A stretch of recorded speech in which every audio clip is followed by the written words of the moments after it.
Ihr Lieben, wir würden gerne weitermachen. Ich habe noch, muss leider Okay, dears, there's one announcement I have to make. The parking lot up at the Castle Hotel. I'm not sure if any of you is parked there, but they would complain. And we're not sure if that's any of our cars or whether it's guests of the hotel as such, but apparently some people have parked incorrectly. So could you just check outside? We have a list of number plates. If yours is on it, Heiko and Renee will then help you to find other parking spaces. Just make sure we do not block the castle's parking lot. And with that, let us get started with the next presentation. Also, Sie schreiben das jetzt draußen gerade auf dem Flipchart. They're making a list outside on a flip chart of the number plates that are parked improperly. I think they're currently putting together the list, so after this presentation you want to check whether your number place is on that list. And with that, finally, I'd hand over the mic to somebody very special. Hallo, ich heiße Lara Scheele. Hello, I'm Lara Scheele. I'm 12 years old. I'm from Hamburg, and I'll be introducing the next speaker. The next speaker is Dr. Kim Blake, and she'll present on the topic of the gastrointestinal tract with charge syndrome.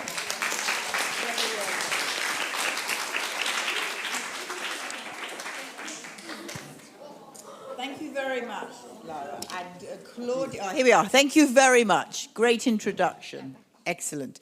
And Claudia, thank you for inviting me back. And everybody else who's in the red and the blue and the green and the black T-shirts, wonderful. You've all been wonderful. And I've had a super conference so far. So I'm speaking to you at the end of the day. I'm hoping to have a presentation that I'm not going to rush because they're going to tell me to slow down. Anybody in the audience can tell me to slow down, all right? So I don't mind that, but Claudia's in charge of that. So without more of ado, we're doing the guts of it in charge syndrome. I am a football fan, but we are not talking about England today because they're rubbish. So I am now supporting officially Germany, and I'm looking for a German flag. Anybody can find me a German flag? I've got a Jonas scarf. I got a mug. That's all I need now is a German flag. Okay. I quite like the hat. If the hat goes missing, I've taken it. Okay, so are we on the right page? I think I did two. No, this is one. Okay. Objectives. So the gut is a big organ. People don't realize how huge it is. It is the biggest organ in the body. So why is it not discussed more? Why is it it is, but think about it. How many of you have got a gastroenterologist? How many of you got a gut doctor, a proper gut doctor? 1, 2, 3, 4. 5, maybe 6, thank you. So a few. I mean, that's terrible. I mean, I expect you've all had all the other parts of the body doctors. So, why isn't it everybody's got a gastroenterologist? So it gets missed. I'm still looking for one to work with, but without one, I'm it at the moment. So my objectives are, I will take you through some of the interesting things that I've come across, the migraine, the abdominal migraine, and I thank to Julian's dad who asked me to develop pamphlets because he said nobody understands abdominal migraine. So we have them here in English, they're in German over on the front desk. Actually, I've got them in German here as well. And we've done 4 other pamphlets. So his initiative 2 years ago at the German conference, so thank you for that. Claudia's done all the translating. We've got 2 more, and I'll tell you a bit about that at the end. So lots of information you can share with other people, but mainly yourselves and your doctors. So abdominal migraine, constipation is always a topic of discussion. The microbiome, a bit more information on that. That paper will be published hopefully this year. And the thing I'm more interested now is in the more complex issues with the gut, usually as the kids get a bit older or they're into adulthood, but I think that they're there at a younger age as well. So without ado, we're going to move forward, and that's quite a bit to cover, but I'm hoping we'll have good time for questions. Okay, everybody? You won't be, you can stand up whenever you like, but there'll be good time for questions. So, how many of you have used the charge checklist, this checklist up here? Let's raise hands. So, not that many. Okay, yes, a few. Okay, so this is a really good checklist to have. You should have it. It is in English and German on my website. It's available, easy to print out. I like it because it's sort of, I still use it in my clinics, and I know charge, all right? I sometimes forget one of the letters, but I use it in my clinics, and it's a really good checklist for me to keep on track. I think it's invaluable, actually, and what we're going to do is, and it was Julie that suggested it yesterday, make the print a bit bigger and put it on 2 sides. And then I can include pots and other things that I want to include. So that's important. So each part of the checklist is under a system, which I think is very easy to understand. So the system I'm doing now is the gastrointestinal and genital urinary. I've already had a question about the kidneys. Everybody should have an ultrasound of their kidneys or make sure they had it done when they were younger at some point. And of course, the GI tract is so complex. I think the most important thing I can say about the checklist is that many of these systems now that go wrong, we know what's causing it. Yes, there's the gene. Meg explained that very nicely, but it really is cranial nerves. And I think to understand charge syndrome properly, you've got to understand cranial nerves a little bit. So I'm going to go over a tiny bit of that. I'm not going to go over them all in detail. Meg did that for you. But there's ones that I'm anticipating that they've not been identified properly. And you could probably even nod your heads on that. So I'm taking a breath. So, yes, the cranial nerves. So we have tummies here. We have abdomens that are scar. I saw a nice young man with a scarry abdomen upstairs. He showed me, and all the operations he had from 0 to 5. And he feels very well at the moment. He's sitting in the front row. He feels very well at the moment. But the surgeons want to go in and do something. They want to fix a few things that they've found. And we together, we said, why? Why fix something when he's feeling well? We did a little bit of talk on digestion and how to be a bit more healthy, perhaps, but he's doing fabulously. So leave it all alone. I bet you if we were all put in an MRI machine, he agrees, if we were putting an MRI machine and we found all the things that were wrong with us, which I've got many things wrong with me, I'm not going to go and have a surgeon prod around. Yeah, thank you. I'm going to leave it to the fact that I'm feeling okay, bit of high blood pressure, that's all. So, tummies.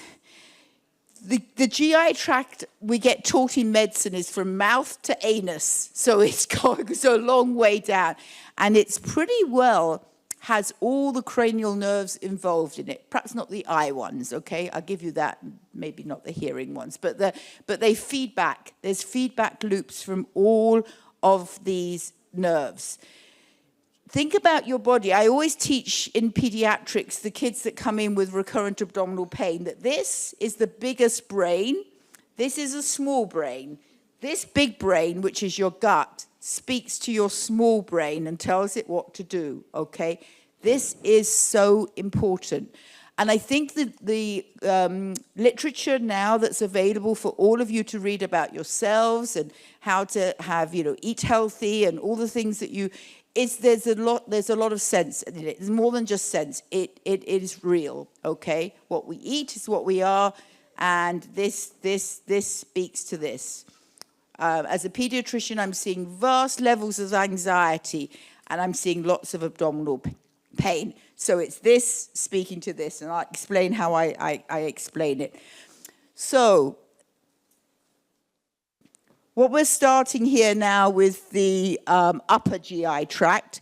Many of you had these issues when your kids were a lot smaller. Some of you still have very small kids, but things that they're born with that they need fixing, some very, very urgently, like the fistula of the tracheoesophageal fistula. Those things need whoosh, getting in there early. Sometimes they can be missed. Sometimes they're multiple, as I heard today with my young man that I saw, and one was missed. So things get missed. Another thing that gets missed, I'm going to pop in there, is vascular ring. Have you heard of vascular ring that goes around the heart, around the end of the esophagus? It's sort of a vessel that it's worth being aware of that. You can ask me a question on that at the end if anybody wants to. But the GI tract, the upper stuff is quite complex. It has a lot of cranial nerves feeding into it. But the one I want to talk about, and I give a lot of information that's new to the Charged German Conference. They often get to hear it quite when I've either thought it through in my own brain or I've really got enough information to share. The tongue. Now, I don't expect many people have talked about the tongue. David will talk a bit about teeth and dentists as well. But I've observed, think about very mild facial palsy or bilateral facial palsy, which sometimes is difficult to pick up, or something very subtle with a nerve. The tongue, I think, because it's such a big muscular organ there, and it's actually so important, you can't really detect small variations in it. My thoughts are, my hypothesis is the tongue is much more a problem than we think. Probably sensory and motor. Motor meaning moving around inside your mouth. How do we know that the kids and the young adults can feel inside their mouths? Well, what do we know about it? There's absolutely very little. And in medical school, we tested the tongue by, can you poke it out? Can you go, That's what a neurologist does. That's all they do. And then, can you taste various things on it? It's so crude and rudimentary that it's laughable, actually. But what I've seen, and I think as you see the little hamster picture, this pocketing that can happen is got some responsibility there. Inside not feeling, the tongue not moving, things just really not manipulating. And if you think of all the other things that are motor and muscular that don't work well, it makes sense, doesn't it, that the tongue, and that's the 12th cranial nerve. It's called the hypoglossal nerve. So that's my new nerve. I'm working the nerves down. I'm still interested in the vagus, but I thought, I'm going to tell them about the hypoglossal. I'm actually quite interested in that now. I always get interested in something else. It's my ADD. Okay.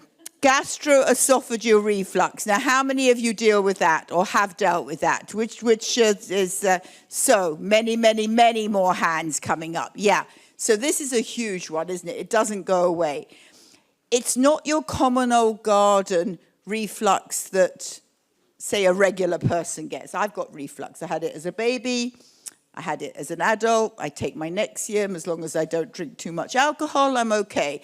And then I take a bit more meds in the evening if I drink a bit of alcohol. I've got to be careful of fast food. So you know how to deal with it. But with charge, it's completely different. People don't understand that reflux is it's motor. It's motility. So that's your key word to explain to your doctors. Motility. That is very helpful to think about all of this as being that it's just not moving along. And we've got data to show that, and I'll show you some of that. So motility is a key word. So the reflux is a problem that the kids are born with. Most of them have. If they don't, then probably those cranial nerves are working, which is great, because we know that kids have a huge spectrum of the charge phenotype, or the things that they have. Some have got a lot of things, some have got a few things. Some have got just a couple of things, but they're huge things. So there's spectrums. But what we do know is that tube feeders versus oral feeders. We do know that we've got many charge kiddos and young adults now that didn't need tubes very much at all and got onto oral feeding. They don't have as much problems. It makes sense, doesn't it? They just don't have as much problems. But, so the ones that are tube fed, and often the kids are tube fed till quite late because they need it. And the nice thing about it is, though, don't ever let the doctor say to you, well, they're like kids with cerebral palsy. They're always going to need it. They've needed it till they're 6 or 7 or 8. No, that's wrong. So it's something that they need because they sort of need to relearn how to do all this chewing and swallowing and making it sort of go down and happen. So they're actually relearning. They're in some ways programming their nerves to do it in a different way. Think of the facial palsy, how it changes. You saw the faces that Meg put up there. It changes over time. It's not just the change in the shape of the face into teenagers. The kids start to see how they can use it a little bit better and even up a bit better. It's sort of, it becomes more innate to them to manipulate. So all of the cranial nerves can do that. Think of lung damage. You get lung damage as a baby, maybe you're a neonate, and then you mature, you get older, and things can actually repair unless you keep having an insult. So the nice thing about these kids, as well as them being so hardworking, so resilient, I would say, they've got repair on their sides. Things are repairing, unless you're having insults. We can talk a bit more about that. So, reflux is hard. It's not an easy fix. There's some behavioral things on the left-hand side, some drug things on the right-hand side. I don't have a good fix for it. What we do know is the Nissens, the old-fashioned Nissens, we're really gone away from that. There people are sort of moving away from Nissens and moving more towards just getting the kids fed by G or J tube. I've got a little baby that's just been born with charge at home in Nova Scotia, and we're going to be G or J tubing him. He's feeding now by an NG tube, but he needs a button. So once that happens, to me, the next stage is motility. We need to help that gut move along, move the food along, move the bolus along.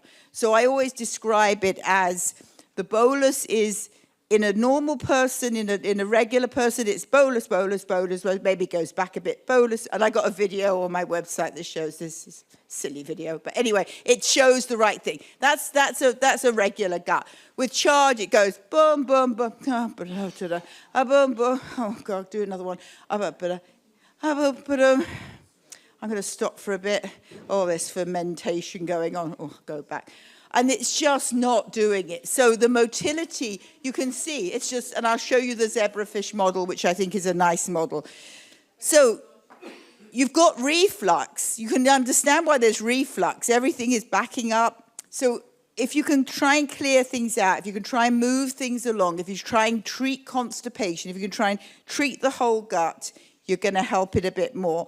And some of the things David got, I sat and listened to Dave. David always had some key wonderful words, does David? Do a bit of massage, Kim. I said, that's good, David. I'm going to use that one. Let's massage it up. Yes, you can do massage. We know that those things can work, but they often need the drugs as well. So motility agents, unfortunately, cisapride was taken off the market. It was my favorite drug. It worked. They are going to bring one back, so look out for that. They're looking at bringing something back. They stopped it in a lot of people because they worried about heart arrhythmias. Now, metoclopramide, erythromycin, there are other drugs. One's an antibiotic, one's a different drug. There are other drugs that you'll have in Germany as well. None of them do as well as cisapride. Cisapride has a very similar name in German as well.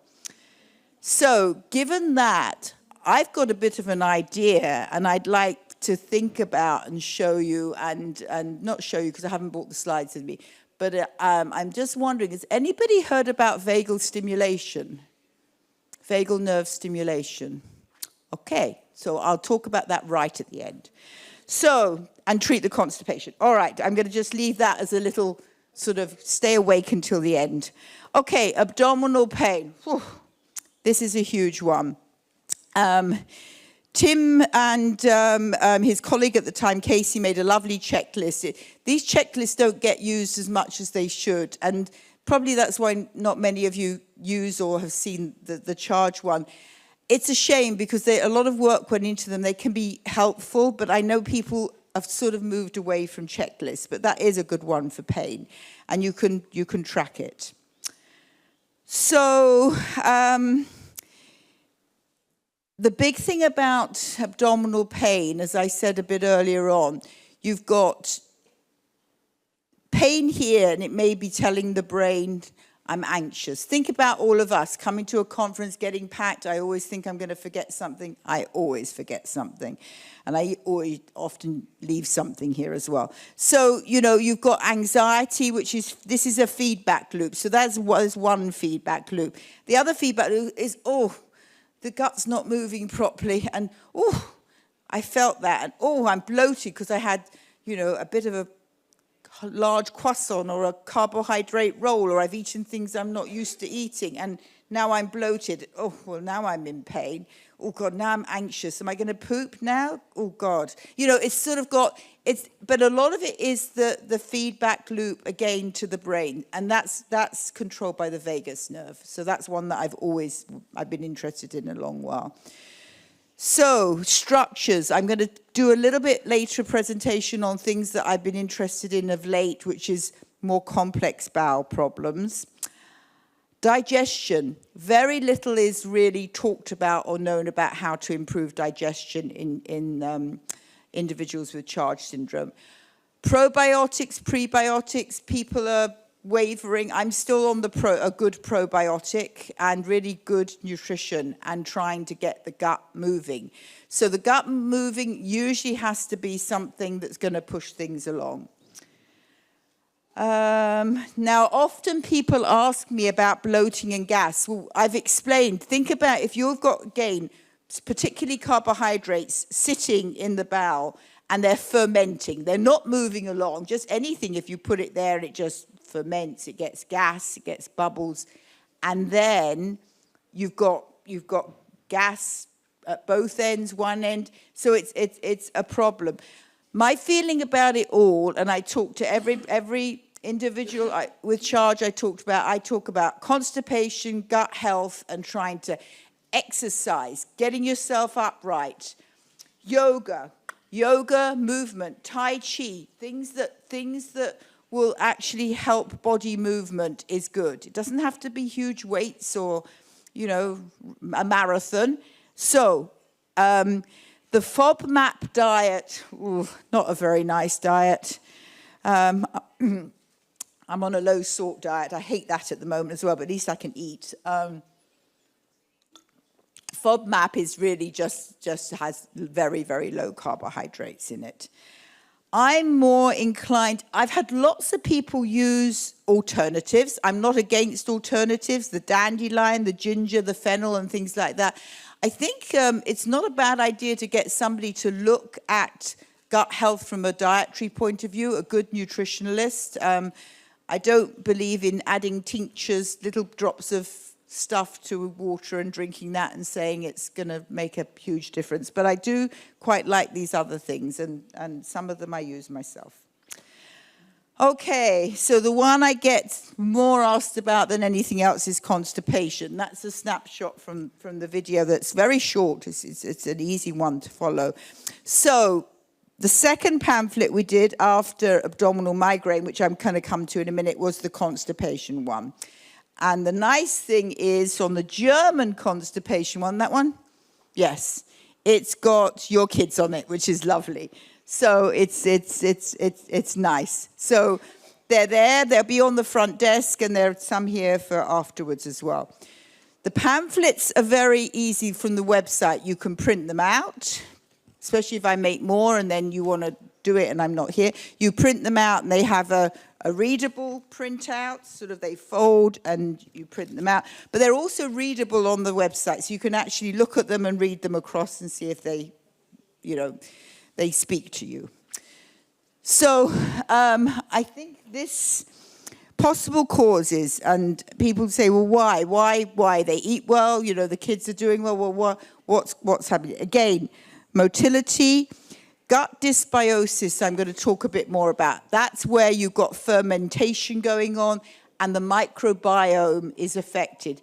All of you now have heard about microbiome, is that right? Yeah, it's very, very hip and popular, especially in the States and in Canada. But microbiome is one of the sort of, let's look after your microbiome. I agree with that, and there are ways of doing that.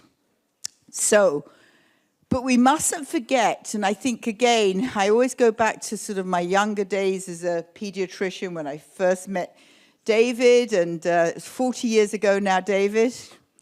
Yeah, 40 years ago. I can't believe it. Doesn't seem like yesterday. Does seem like yesterday. 40 years ago we met, and we were at the London Hospital, and we were putting together a lovely little paper that nobody's read, but it's actually really, really lovely, and it's of the voice of the family support group, and I've just read it recently, and my goodness, we said some really profound things still back then. So anyway, it's not even on my website, but I'll put it on there for anybody that wants it. But anyway, that's David and I together, and we're going to do something else in collaboration. We're going to do something on teeth, we decided, or I've decided.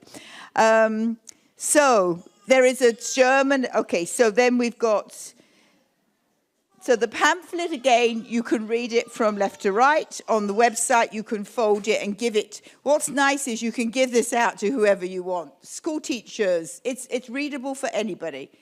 Doctors might even read it because it's short. Doctors like short things. Short, the better. So one of the big things I put on here is about the vagal nerve. And I think I'd be happy to answer some of your questions on constipation at the end. But I think what I'm going to do is, that's the pamphlet. That's the other side of the pamphlet. I'm going to pick out a couple of things that are important from this. And this is what I'm going to pick out. So we have the vagal nerve behind me. It's called the wandering nerve. It's the longest nerve in the body.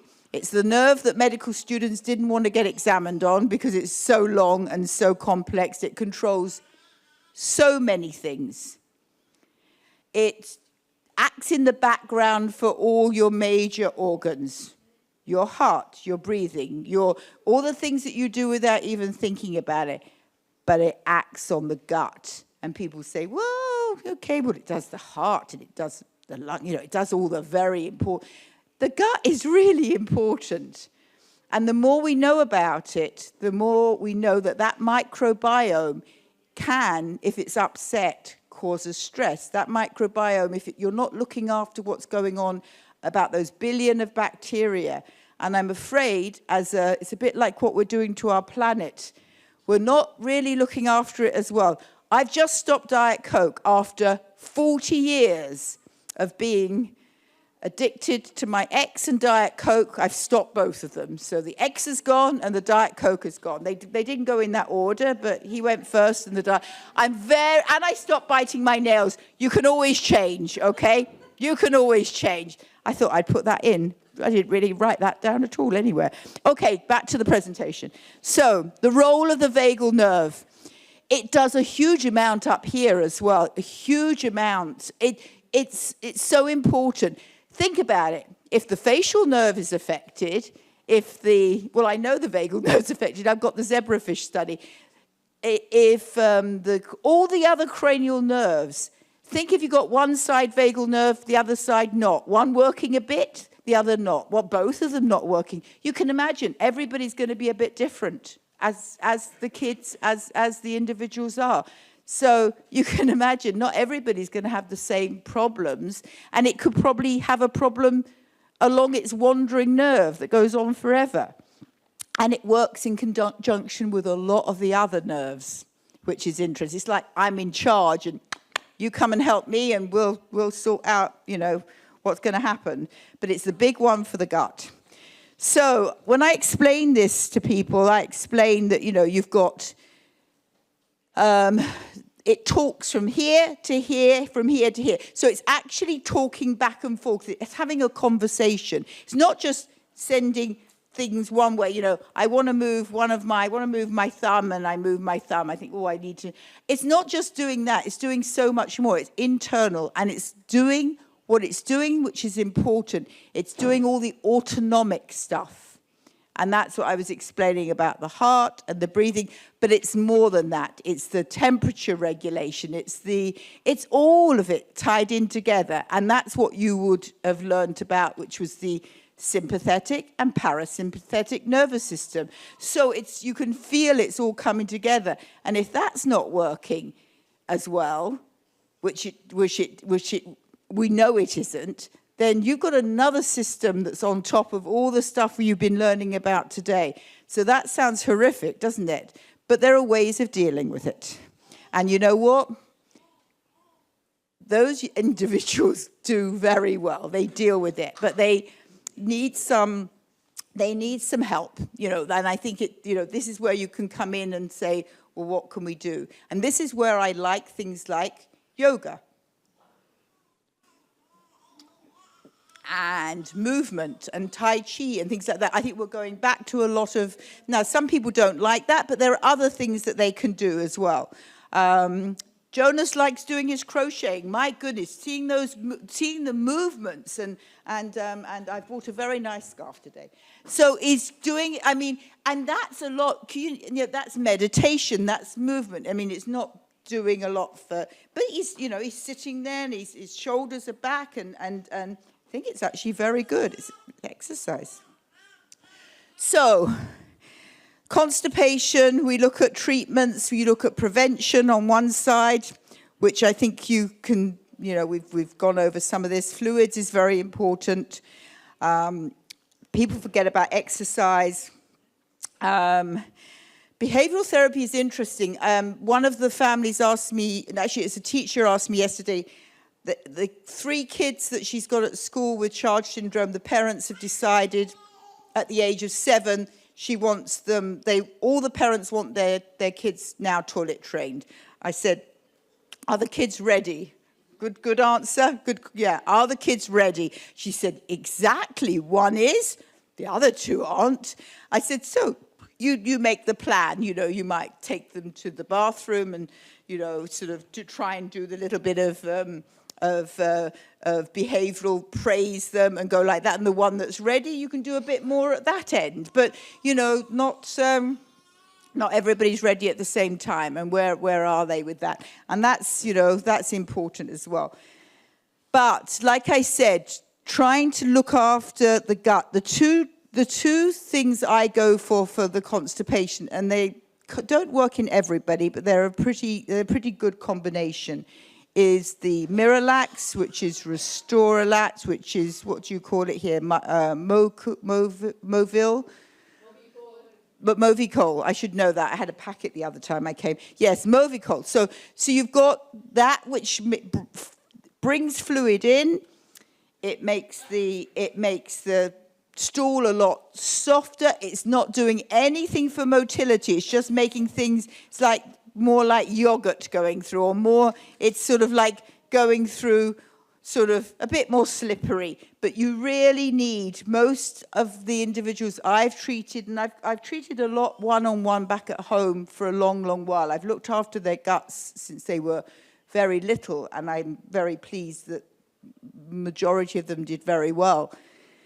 But they need a pusher-outer. So that's something like Senocot, which Sena is, I think,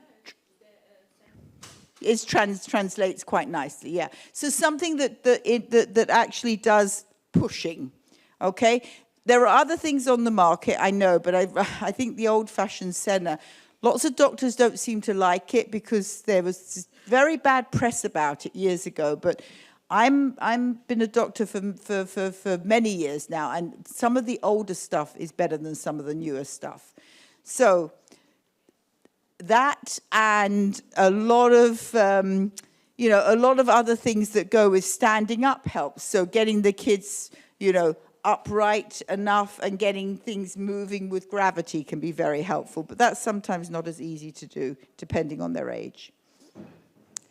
So we've done the study. Some of you actually joined in. We've got 50 participants, and we're now looking at the analysis. So we're looking at a group of individuals with charge who have got constipation or not, and we're comparing their different experiences. So that's underway at the moment, so we don't need anybody else for that, unless you're eager.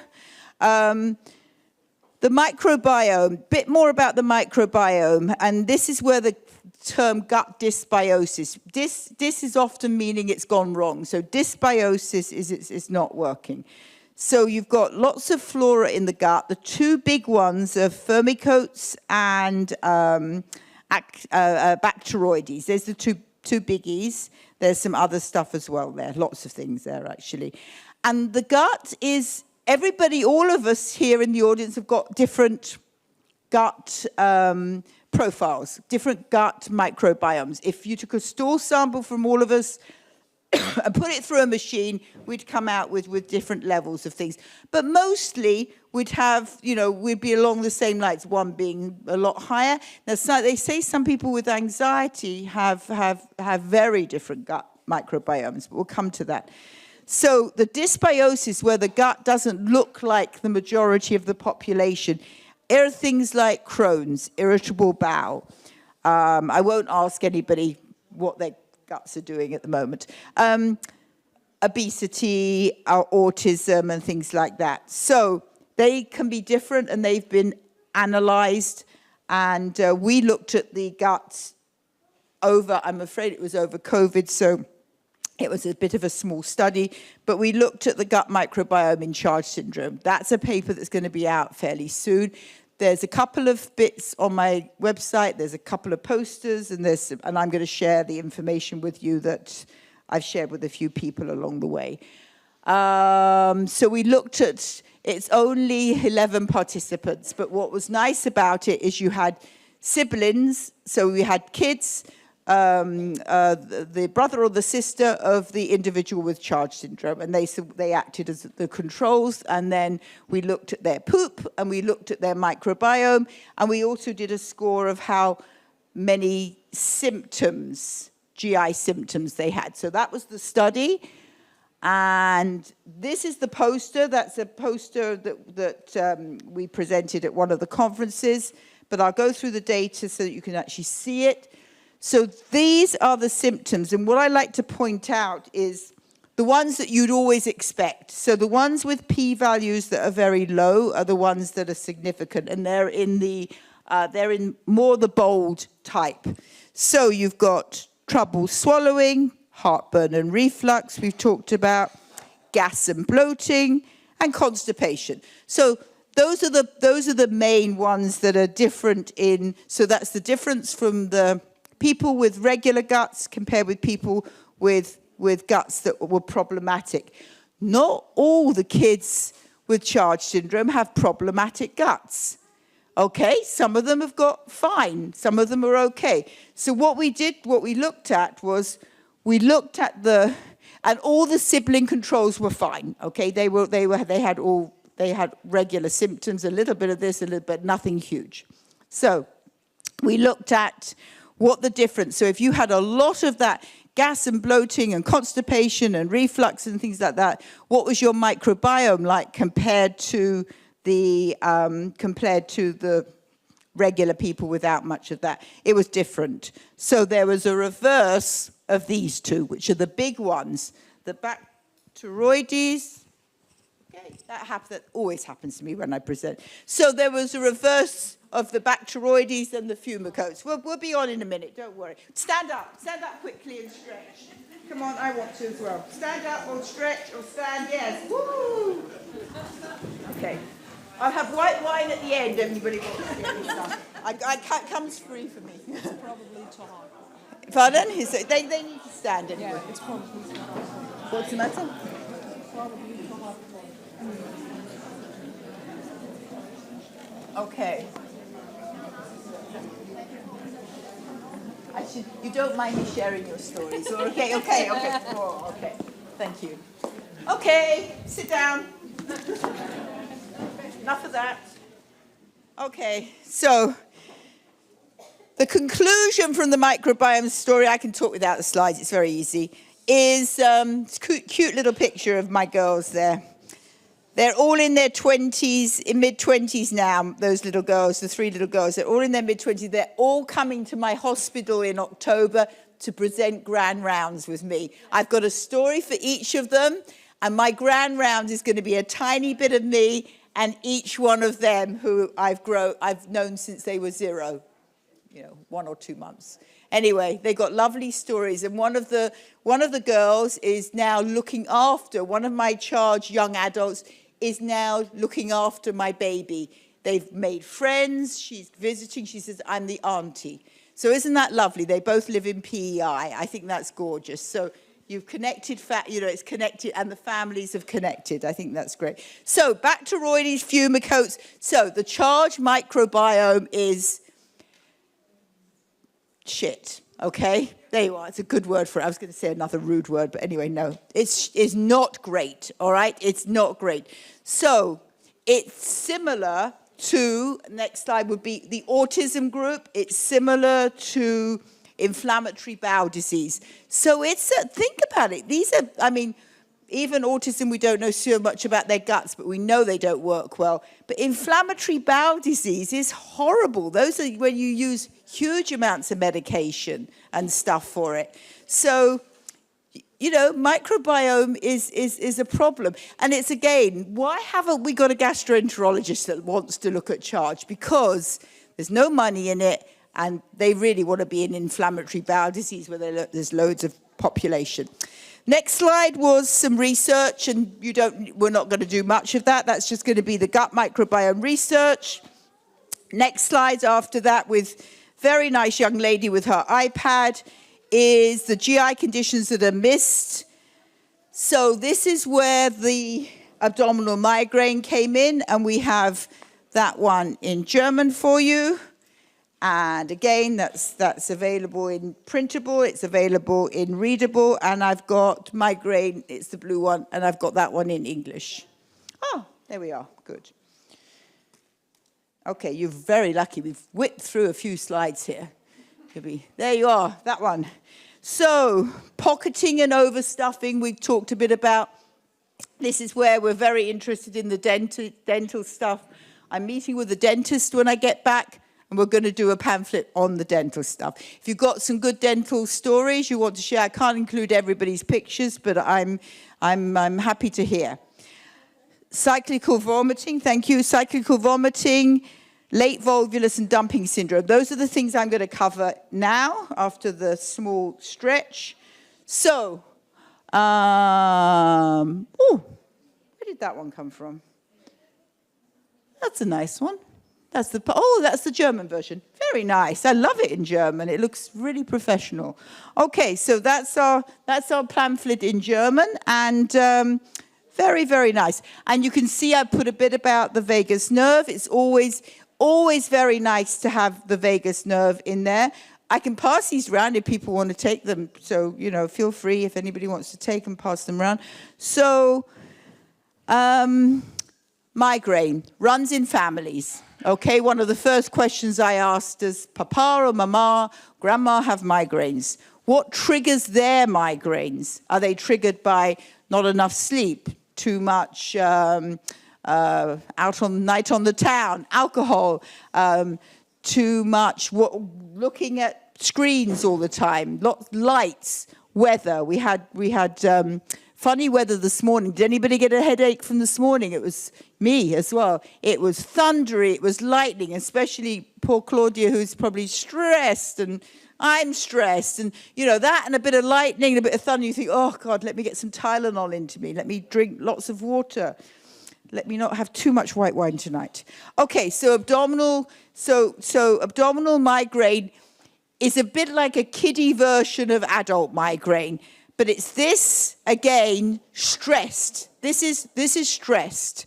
So think of regular migraine. It's often stress things.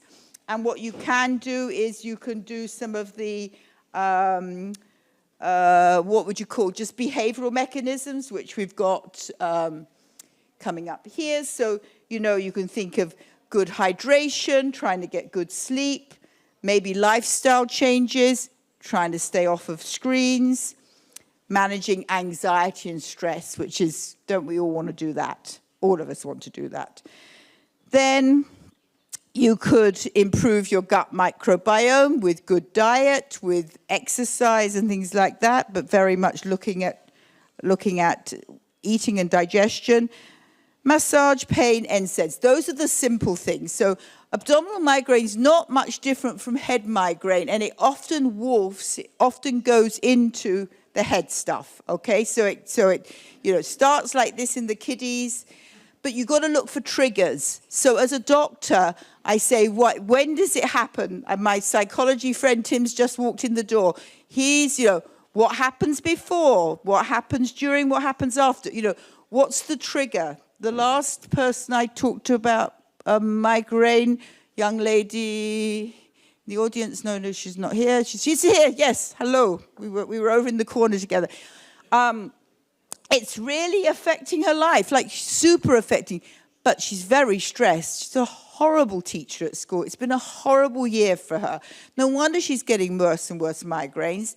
And the drug that she was on, it's okay for me to talk? It's all right? Thank you. Thank you. The drug that she was on, which was one of the triptans, she had to stop it because she got pancreatitis.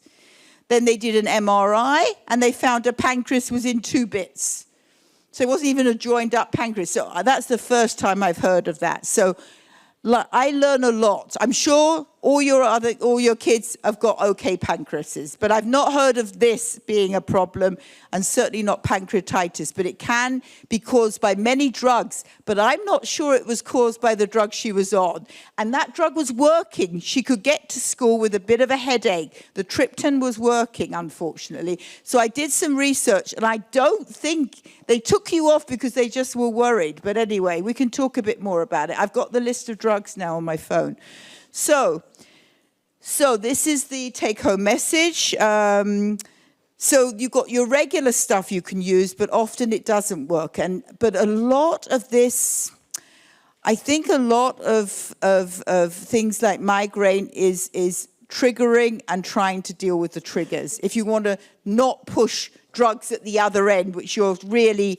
the other thing, my neurologist at home believes in high-dose vitamin D, magnesium, some of the B6, riboflavin. So she gives a cocktail. She's a neurologist, and she finds the cocktail works in a lot of people.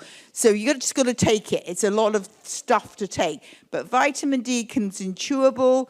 Magnesium, there's a liquid, and actually both of them come in liquid. Riboflavin, you can get drops, and then the other one is coenzyme Q, which I haven't used in my population. But there is a cocktail, you can look it up online, cocktail for migraine of vitamins. So I want to move on to some of the more bigger things, not bigger things, but some of the stuff that you probably haven't heard about, volvulus. And this is where the gut twists, okay? Now, I don't want to scare a lot of you in the audience because these are sort of scary things. These are rarer things, okay? Migraine is common. Migraine, I give you, that's a common thing. Volvulus, thank goodness, is not that common. But the other thing we don't know about the charged gut, and we know actually very little, think about all the midline problems with charged syndrome. Doesn't it make sense that there could be midline problems like anatomical problems? And actually there are. So the gut really is sort of pegged down in a way, they've got all those loops, and those loops sort of it's a bit like it's stitched down in the middle, and the loops can go back and forth, back and forth. So they're anchored. They're anchored there in the middle. So if one of those anchors are off, it's like it's sort of can move around. And I think lots more research needs to be done about that. Could it be that the kids that have got abdominal pain and it's not stress produced, could they have an anatomical reason?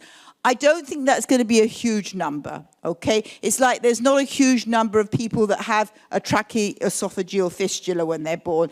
It's a small population, and I think this is it as well. So I don't want to scare you. But this is Jacob's story, and Jacob I've known since he was a baby with Tim and Nancy. We met at the first Charge Conference, the first one. My goodness, guys, in 93. 93 we met, and I remember Jacob. I remember positioning his legs as well. I've got pictures. So young Jacob is now all grown up, and my goodness, he's like a lot of your kids and a lot of your young adults. He's done amazingly. So poor lad ended up with a volvulus, ended up with a twisted gut, chronic pain, and his dad's into pain and everything like that, and thought to be probably secondary to motility, and not that his dad didn't make the right diagnosis. I'm not saying that, no. I'm saying that you know, it's sort of like he's got a kid, he's into pain and charge, and you know, the poor guy, but he knew when it was the right thing to get him to the hospital and get him there. It was necessary. Anyway, long story short, they did CT. It had twisted, and they needed to twist it back and settle it in. I don't think they stitched it back, is that right? So Nancy and Tim's story, it's one of 4 I've got at the moment with this. Now that's a population we've reached out on Facebook, and my student is writing up the cases. But I think she's got some, they're all a little different as well. Not Jacob's story is the same as somebody else's story. So you know, the big thing is, could it happen again? Yeah, it probably could. But surgeons don't like going into guts again because there's too much scar tissue already. And I don't want to go into a gut. I wouldn't advise going into a gut if things are settled. Yes? Question. Thank you.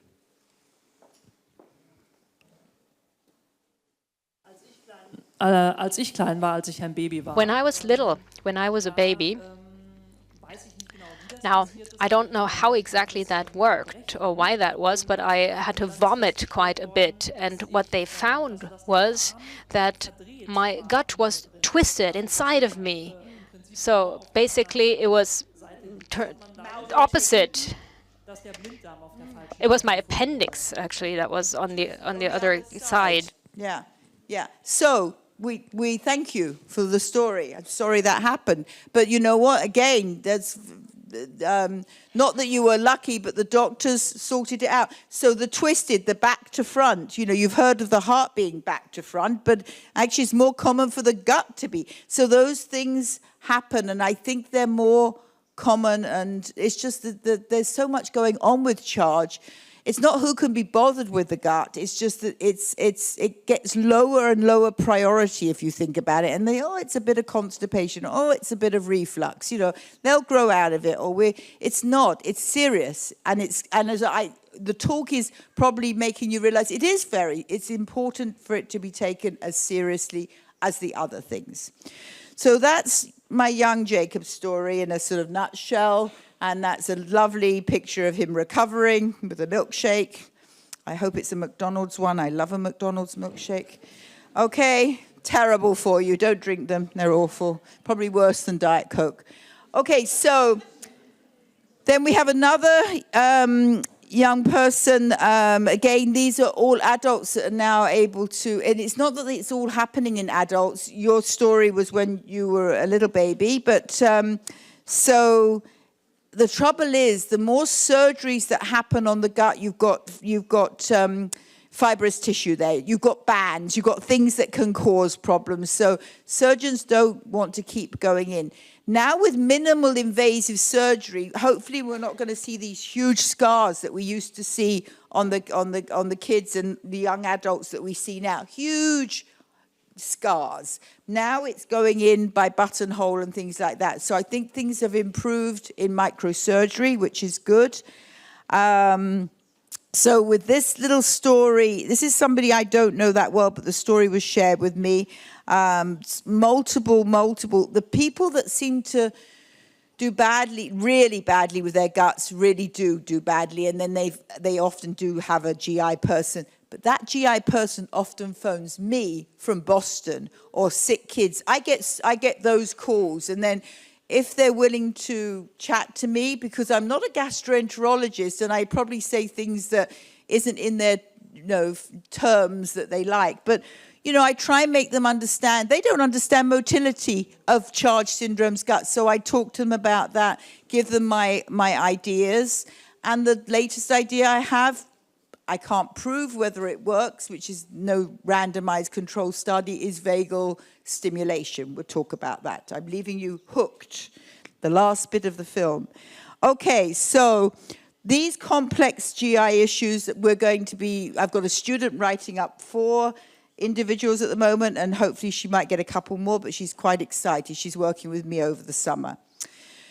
So, cyclical vomiting, a bit like migraine, much rarer, but it sort of goes in cycles, a bit like menstrual cramps. They go in cycles. They come every month, and then you feel shitty, and you want to shout at everybody, and you do what you can. But anyway, cyclical vomiting is horrible. It's often you're vomiting. You can get actually very dehydrated, and you often vomit for 24, 48 hours.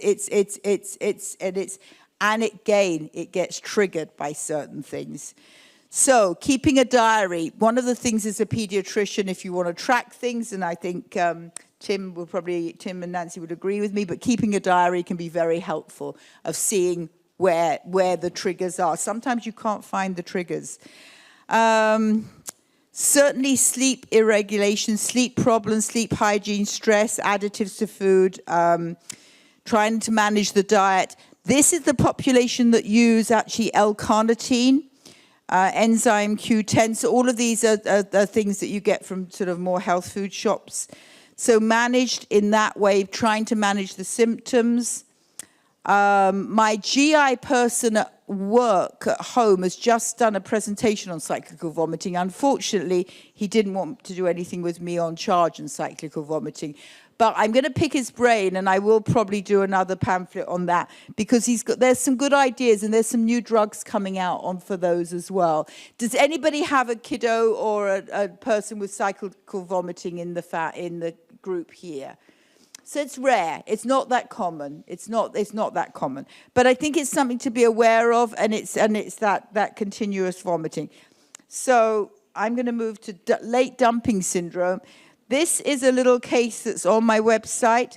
Again, I don't think this is common, but it's, I think, important for you to know about it. And I think it's, again, when you get a carbohydrate overload, you get a huge rise in insulin. So the insulin goes up and then it falls down, and you get that, really you get spikes and waves. Now they're looking at, I think some of you have heard about it, they're looking at glucose meters for regular people, not diabetics, and they're actually covering it in the States. I'm not sure it's the best of ideas, but for something like this where you can monitor how much the glucose goes up, it could be quite useful. This is more common in people that have had gastric surgeries. Modifying how you eat. So the young lady that this is based on, I've known her all her life. So we modified her eating, and she's better. She's just going to be very careful in how much, she's got it. When she has pizza, it's got to be as small. And you know how hard it is to eat a small piece of pizza? Everybody wants that next slice. So so she deals with it, and but knowing what's happening is quite important. So that's late dump, and there's a good case for you to read about if you're more interested in it. Yeah, so it's actually a bit like a gay migraine. You get lightheaded, spots, blurred vision, no aura, and it's usually about an hour or so after eating. So those are some oddities, but again, I think, I won't spend too much time on those. The zebrafish stuff is important. This is important stuff for your doctors to know about.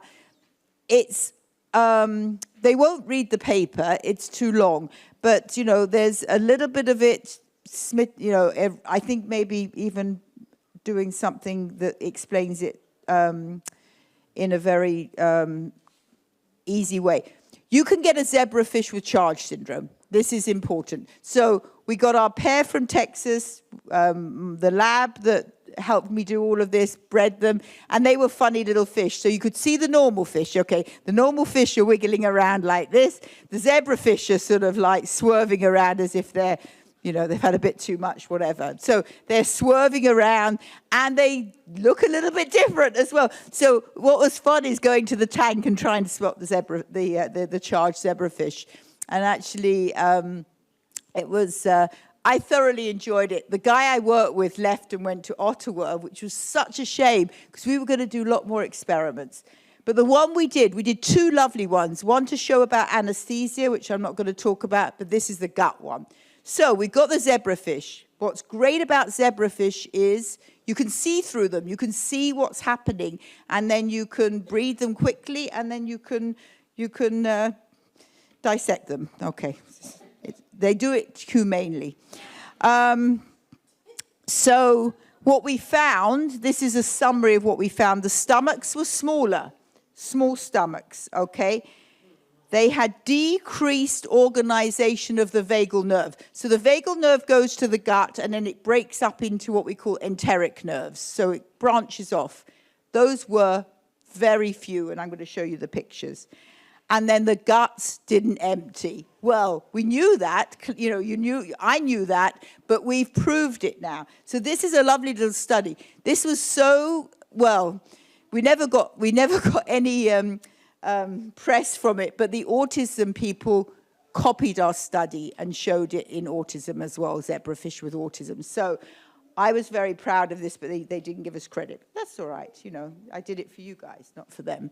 So this is when you cut them open, and what you've got here is normal on the left, charge on the right. Can you just compare the red and you can see? So the red is the enteric nerves, and actually the G is the gut.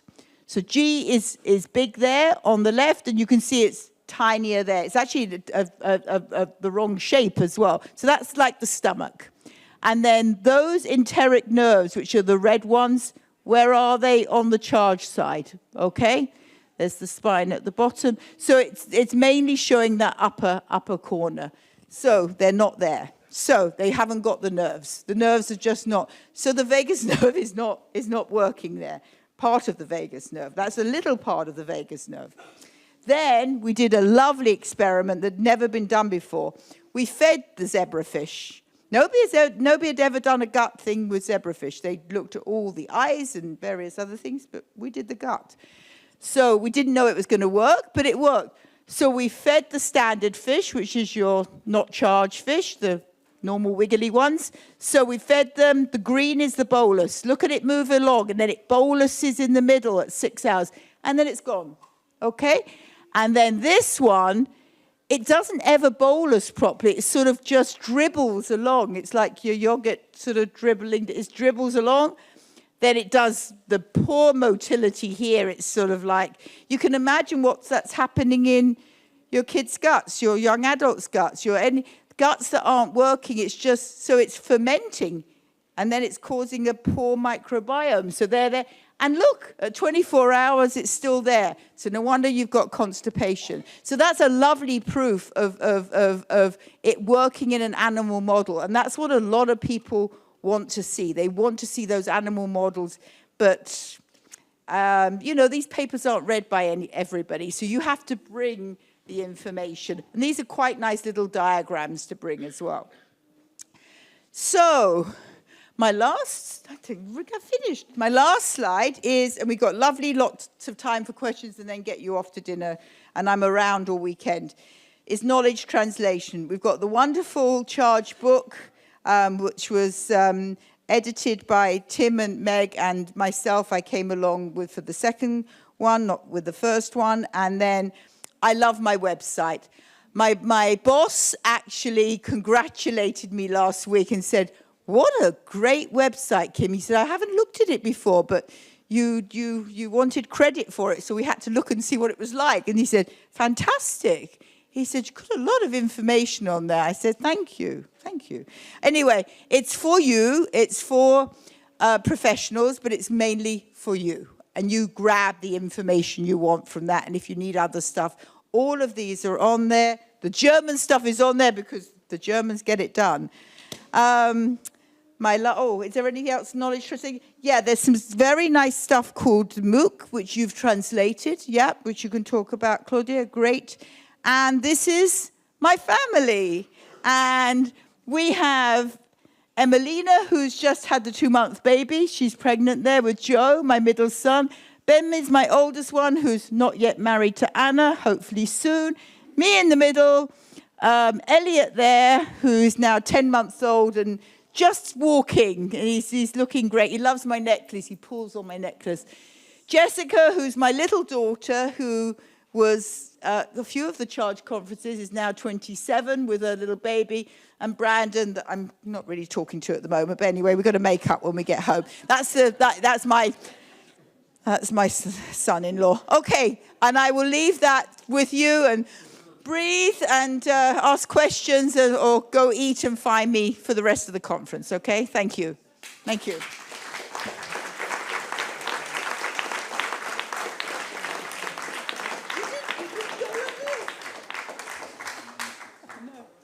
Gibt es Fragen? Ja, Are there questions? Yes, there's one here. Also, Kim, Now, Kim, wir haben absolut das gegenteilige Problem. we have entirely the opposite problem. We don't have, never had any constipation problem, but rather the problem of diarrhea all the time and massively. And yeah, part of that I fully understand how it comes about, because it's been shown that there is a motility disturbance in the esophagus already. So the lower third of that is dilated and doesn't let it move on into the stomach, but hold it there. That's why we have this stronger reflux or this filling up. And the other very likely cause, since she consumes large quantities, especially when she drinks, that is likely some kind of dumping syndrome, and then very suddenly is let out into the gut. And I really don't know what to do. I don't know how to help myself. Loperamide helped slightly, but I give her that for the night so that it's not quite that drastic in the morning, and she can at least make it to the bathroom. That works out okay-ish, but I can't use loperamide all the time for the rest of the time. So thank you for the question. It's unusual. It's not the common thing that happens. So, but I've heard of it, and I think you're right. You've made that it's dumping. It's pulling fluid in. I would very much look at her diet and see whether that can be manipulated. But that's probably, you see, it's always very hard to do. You can manipulate it when they're younger to a bit of a stage, but not when they get older. So it's often it's an irritable bowel problem. So it's got an irritable, so I'm sure her microbiome is not good. So it's got I would probably recommend it's typical irritable bowel. A lot of people with irritable bowel try not to consume too much. My friend has it in England, actually. I can see she too much in the morning, and to be very careful with what she eats now. But she's had that all her life, and it's part. It can be hereditary. It's not so much part of charge, but I think that with everything not working in charge, it just makes it all the worse. So do you have a gut doctor, a good GI doctor to go and see, or somebody to go and see? They don't want to. Yeah, that's a common thing. It's too complicated. It's sort of like, God, they've got all these other things going on, and now you're going to, put this on it's like adding the label on the label on the label. So. The gut's not working properly. Her gut is working differently to the others, and I expect trying to decrease the carbohydrates and the sugars and the and the FODMAP diet is not very pleasant. And what older person wants to do that? So it's trying to do some behavioral stuff, but it's not easy with that age group as well. Let me think some more, and I can think some more for you for later, okay? I can have a little thought. All right, we'll talk. Yeah. Auf Deutsch, ne? Einfach reinsprechen. Hallo. Hello. Two questions. First, I'd like to know more about the stimulation of the vagus nerve. If I may ask for more details on that. And also, our son, since last fall, was provided with an antibiosis, which he gets 3 times a week, which time and again attacks the microbiome. So then we want to give it a break, then the infections come back.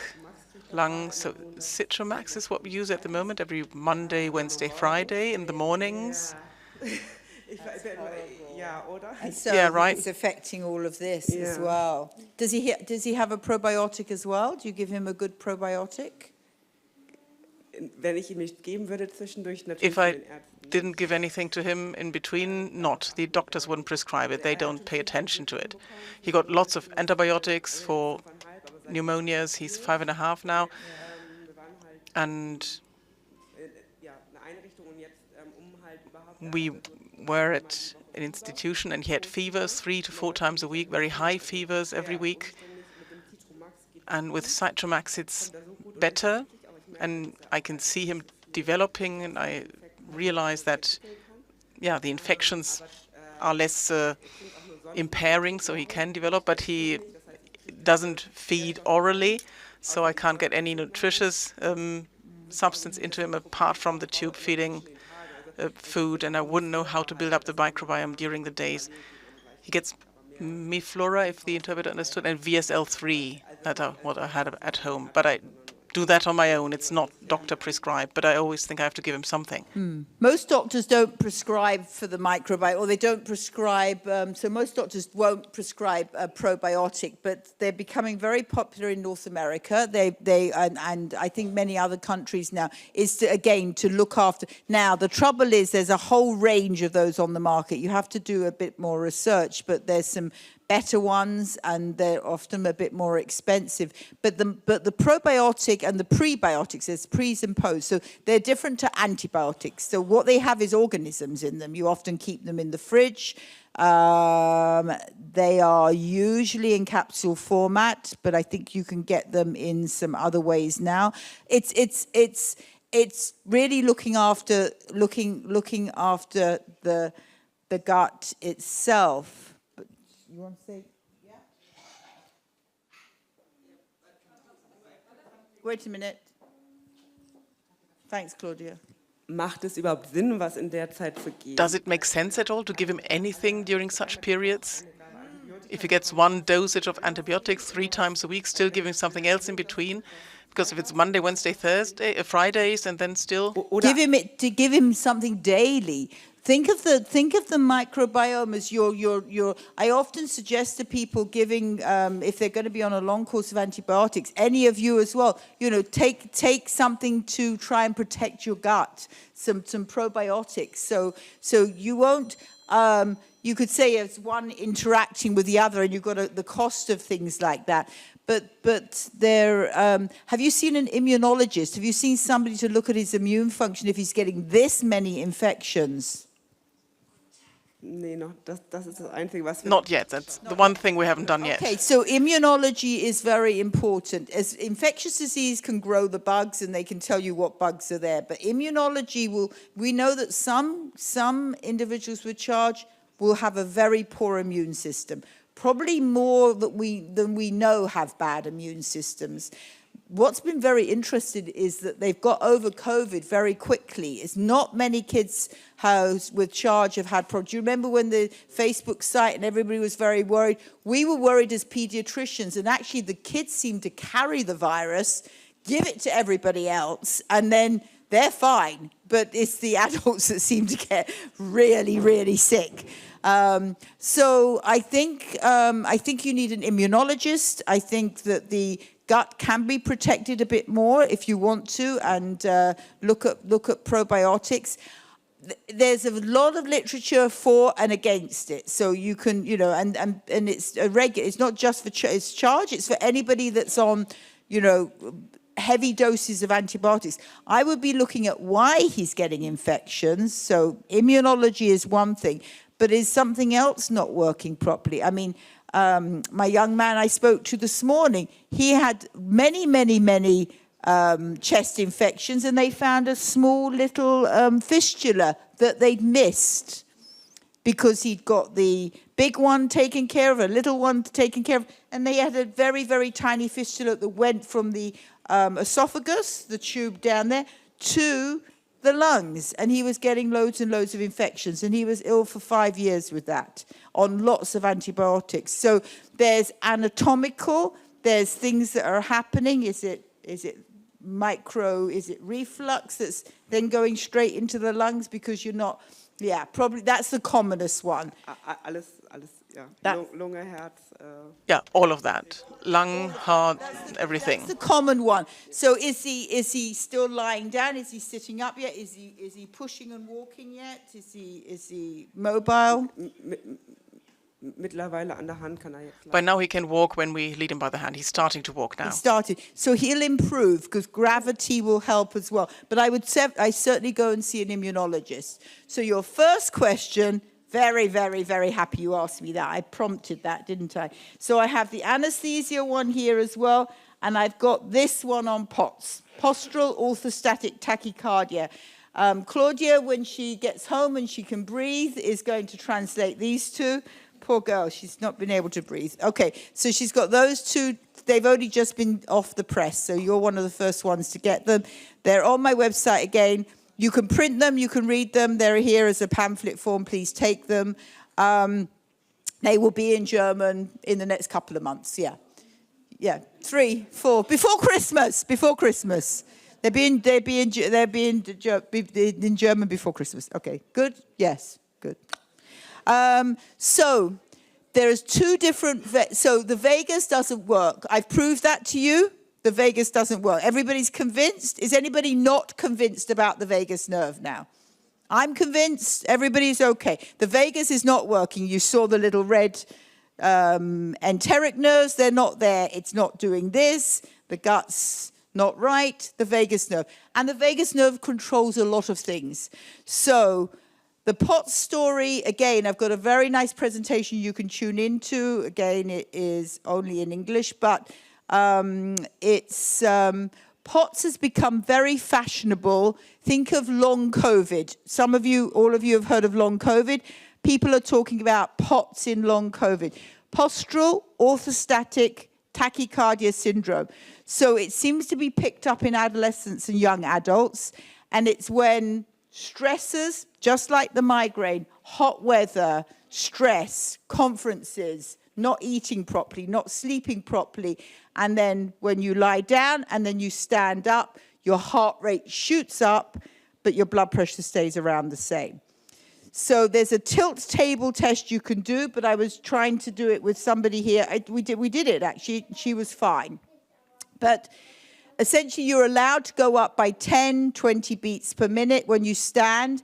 So if you're laying down and you're going around 70, your pulse, and then you stand up and then all of a sudden you're 150, you've probably got POTS. And that comes with a whole lot of problems. But we do know, and one of the studies I've just done with a neurologist is that my feelings are about POTS. It's more prevalent than we realize. It's happening a bit like the migraines. And the vagus nerve, if you want to try and make it work, you can stimulate it. And it's called a vagal nerve stimulator. They're becoming very popular in North America. Do they work? I'm not sure. Is it worth buying? I'm not sure. But the young lady that we've just transplanted a vagal nerve into, an actual little device like a pacemaker, it's worked.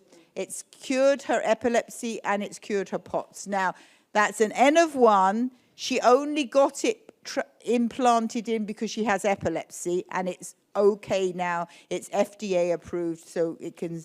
So keep an eye out for that literature. Keep an eye out on vagal nerve stimulators, POTS, and things like that. It's not the talk I've given today, but there's lots of information out there. I'm happy to ask questions about it during the conference as well. It doesn't need a table test. You can do it just lying and standing just to see. But it's often in some people, it doesn't happen until they're triggered, until they get really hot, or they are, my little girl in PEI, we're now getting hot weather in Nova Scotia and PEI in Atlantic provinces. We're getting very hot weather. So she was triggered by the hot weather, rushed to hospital, and all night her heart rate was 170, 150, and then it went back down to 70. So there's lots you can do. It's very much like migraine, better sleep, lots of hydration, electrolyte fluids, stockings that go on the legs. So there's things you can do that don't require the vagal stimulator, but vagal stimulators, I think, are going to be a thing of the future. So look out for them. So that's my potted pots. Okay.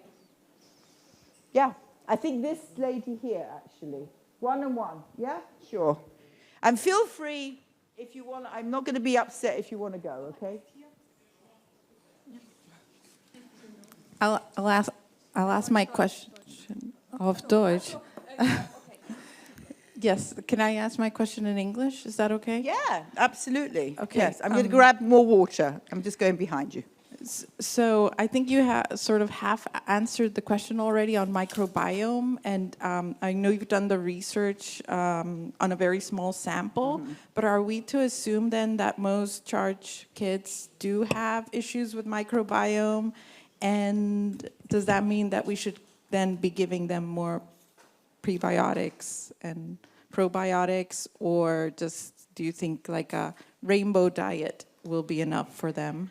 What's a rainbow diet? Oh, just lots of veggies, Oh, all the good excellent. green Yeah, stuff, yeah. all the colors of the rainbow. I love rainbow Yeah. diet. That's very, I haven't heard of that before. I love a rainbow diet. That's very good. Yes, rainbow diets are very good.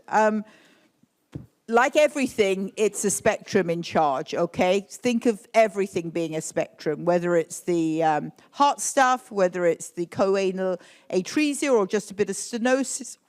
So I think the vagus nerve, like everything, but it's the longest nerve.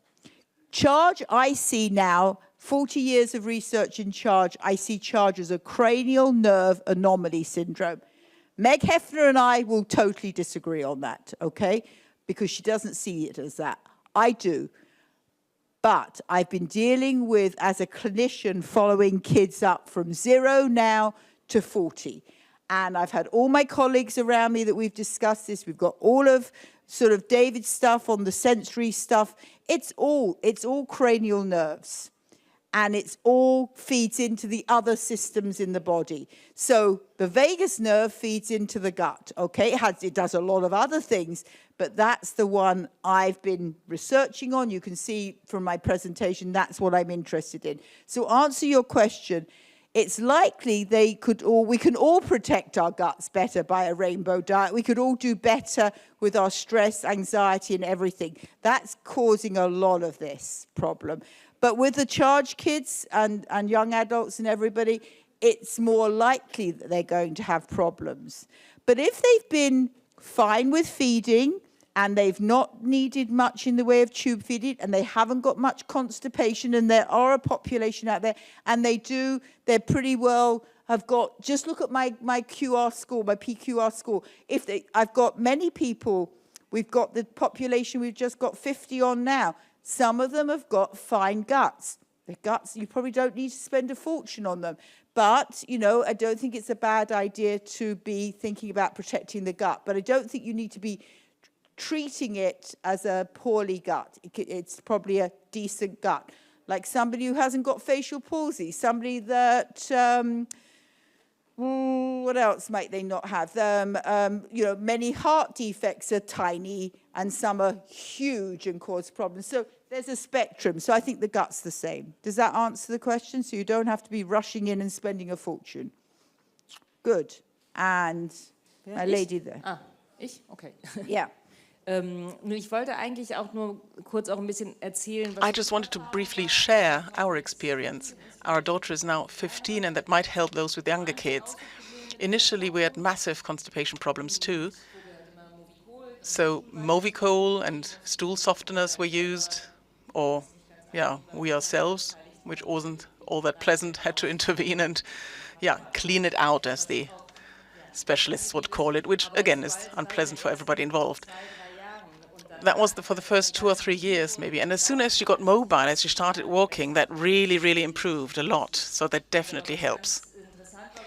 What was interesting for us, it was about 4 years ago, I think, she was 12, 13ish. The orthopedist told us she'll grow another 2 centimeters at most. All of the fissures, all of the gaps are closed. And then the endocrinologist said, no, let's take a closer look. And they did a blood test and realized that transglutaminase, which is key to celiac, shouldn't be over 20, and for her it was over 4,000. So clearly increased. And there's 10–20% of people who have a gluten intolerance not displaying symptoms. So she didn't have diarrhea. We don't know whether she was in pain. She couldn't tell us. We changed the diet and she grew 10 centimeters and she's continuing to grow. She's having a gluten-free diet now, so we tested the entire family, realized our eldest daughter also had a gluten intolerance, parameter at over 400, so also very increased. I just wanted to share that because I don't know how often gluten intolerance exists with Charge syndrome, but nobody had checked for it. It was an accidental diagnosis and her gut certainly was in no good condition. We never did a biopsy because the physician told us if that particular index is over 50, you wouldn't even go for it. And at over 4,000, it was clear as glass. And now she, of course, is a lot better. So just to share that and to maybe something to be borne in mind. Maybe they have gluten intolerance on top of everything else. Thank you. Do you know what that is? That's very practical and a very a good outcome story. But you know what, just shows us as you know, we go charge, and forget about, you know, if I've got somebody regular to especially who's not growing, maybe has got some gut problems. Everybody should have the gluten, it's called TTG and IgA. We do the IgA because it's you want to look at both together. So it's worth, no, that's a very good point. Thank you for that. That's basic pediatrics, actually. It's not common in Charge. It's common in families. And so if you had a family history, I would make sure that, you know, as a general pediatrician, I always go to the family history first. And I redo it over and over. Anybody got this? Anybody got that? But it can get missed. And you're quite right. Gluten intolerance, especially the proper celiac disease, can present not as constipation, not as diarrhea, not as abdominal pain, as growth problems. It can present as lots of other things, actually, and it can be missed, and it's often in families. So that's a very good practical point. Thank you for that. And I'm so pleased. She's grown and she feels better and lovely. Ja, es ist nur kompliziert, weil man ihr nicht klar machen kann, also es ist für uns, wir sind it's only a bit complicated. We're a family of 5. 2 have celiac disease, the others don't. So we've got to have separate toasters, separate what have you. We could have done without that. And she doesn't get it. If those get the regular pasta, she can't have it. We've got to hide them from her. It doesn't make it easier, but she's a lot better. Yeah. Could you all have the gluten-free diet? Ja, das haben wir am Anfang auch gemacht, aber die schmecken einfach. We did so initially, but it just doesn't taste as nice as pasta with gluten. Horrible, isn't it? Ja, das Brot ist auch nicht so gut, es ist teuer. Yeah, that's yeah, and also they're expensive and everything, yeah. I know, the bread is very expensive, like triple, and yeah, it is. You get very small slices, yeah. Okay, how are you doing? And I'm here all weekend for your questions, and I think you've done very well sitting all day today. Really very well. Yes. One more. Yes, you had your hand up. Hallo. Hi. Ich habe eine 3-jährige. Hi, I have a 3-year-old daughter, and she's being more and more upright now, and we were told that would be the solution to all of our reflux issues. And it's as bad as never before. It's worse than ever. When she was a baby, it was quite some reflux, but say baby normal. So also for babies who don't have Charge. Then there was a period where there was reflux with terrible cough attacks during the night. Nexium was given, maximum dose for her age. And so having her lie upright is no longer possible because she moves around too much. It was better for a long time. Last year there was a special investigation done, biopsy of the esophagus and everything, no major problem. And now what we're getting, I thought it was seizures, like a very short seizure attack. So we had the neurologist look into it, everything okay, and we agreed it's pain caused by reflux attacks. She overstretches if you lift her up, and it really looks like a very short spasm or seizure. Exactly.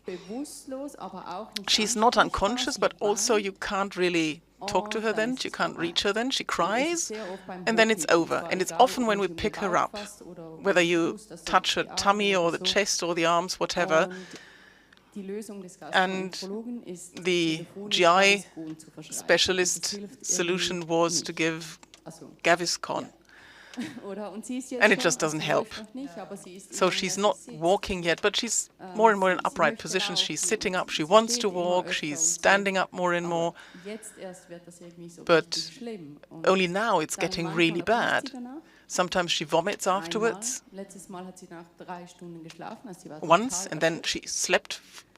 One time she slept for 3 hours afterwards. She was totally exhausted. And the gastroenterologist never called back. That's why I keep saying it's a maybe thing. And yeah. Also, she has a little bit of constipation, but not really bad. How is she fed? How is she feeding? Oral, komplett oral. Oral feeding, completely oral feeding for quite a while now, for more than 2 years. I think, I mean, again, I'm not a gastroenterologist, and that sounds, she needs maybe a different you need a different gastroenterologist that can take this seriously and say, this is a huge problem. Sometimes I find videos help. You know, that's called San Filipino, this arching back. This is what babies often do, and actually babies come in the hospital between 0 and 6 months, 9 months, often with misdiagnosed seizures, and they're arching back like that, and there's sometimes spasm. But you know, I've not heard of it in an older kid, and that is very severe reflux in somebody with Charge syndrome. That's horrible. I'm sad. Let me think more about that. But I think where I would go was I would be, if you can, look for a second opinion. I would try and document. Are there other triggers? It sounds like she may be a candidate, and I'm not one to push surgery. She may be a candidate for a small little Nissens or something like that. Something just the old fashion of what we used to do. She should have a reflux scan. She should be properly investigated to look at, so reflux scan is did she have that? You feed with a tracer, and then she lies down, and then they see how much reflux. Man hat letztes Jahr im September. Yes, last year in September they had this 24-hour pyometry and had documented feeding, lying down, sitting, sleeping.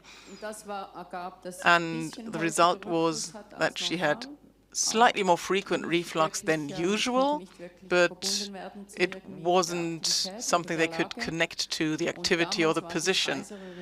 And back then her esophagus was free of irritations, and that is what concerns me. She's got these hellish pains at the moment, and just half a year ago, with the very same dosage of Nexium, she was totally okay, nothing irritated, nothing inflammatory, and they did a biopsy too. I'm just not convinced. I'm hearing you. Did anything trigger it? Did she have a really bad GI upset or something? I've got a similar patient without charge that's had this, and I know which drug to put her on. Sie hat das immer mal wieder, so Magen-Darm-Infekt.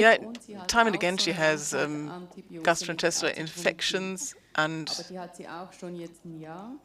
she's had some other medication for a year now. It's more like a cyclical vomiting thing as well. So it's got a cycle to it. So I would be looking at, you know, is it the same all the time? Is it, And it could be, I think it could be a number of triggering things, but trying to stop the cycle, sometimes you need something else. And I think it's cyclopentadate. I have to look up the drug for you. It's not often used, but it's certainly used for this circumstance. So come find me and we can look, because it's a little different, but it's, and I can look up the German for you, or I can get some help, okay? But it's just as we've heard a couple of the stories, they're all somewhat particular to each person. There's some regular stuff that everybody's going through, and then there's these other ones that just seem to be worse for whatever reason.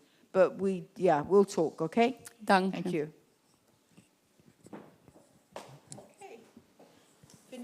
Finito. Ja, vielen Dank. Right, the end. Thank you. Ja. Wir haben jetzt Abendessen. So we'll have dinner at 6, and after that we want to try and have a short round of introductions at 7:30, and that will be followed by campfire twist bread.